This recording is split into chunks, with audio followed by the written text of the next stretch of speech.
கர்த்தராகிய இயேசு கிறிஸ்துவின் இனிய நாமத்தில் உங்கள் யாவருக்கும் அன்பின் வாழ்த்துதல் தெரிவித்துக் கொள்கிறோம். இன்று நாம் தியானத்துக்கு எடுத்துக்கொள்ள இருக்கிறதான வேத வசனம் எபிரேயர் 11ஆம் அதிகாரம் 34ஆம் வசனம்.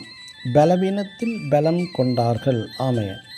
நம் ஜீவியத்தில் மிகவும் முக்கியமான கருதப்படுவது பலவீனமான ஒரு அம்சம் எதுவாக இருப்பாலும் அதை தேவன் மிகவும் பலம் வாய்ந்த ஒரு அம்சமாக மாற்றுகிறார் என்பது பரிசுத்த பவுலின் கருத்து.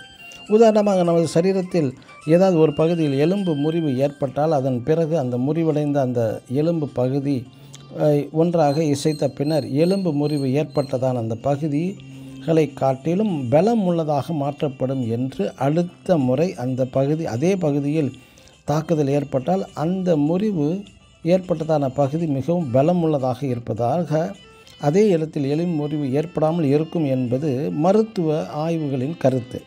நம் பரிசுத்த வேதத்தில் குறிப்பிட்டுள்ள கிதியோன், தீமோத்தேயு இருவருமே மிகவும் பலவீனம் உள்ளவர்கள்தான்.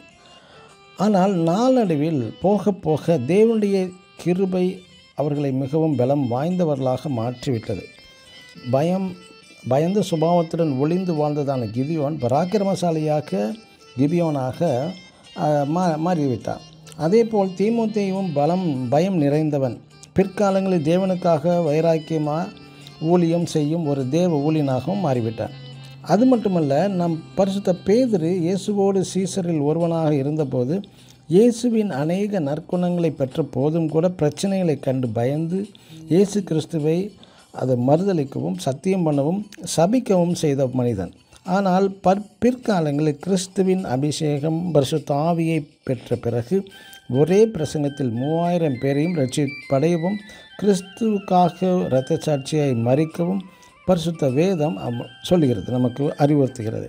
எனக்கு பிரியமான தேவனுடைய பிள்ளைகளே, விசுவாசத்தினாலே விசுவாச வீரர்கள் தங்கள் பலவீனமான அம்சங்களில் பலன் கொண்டார்கள்.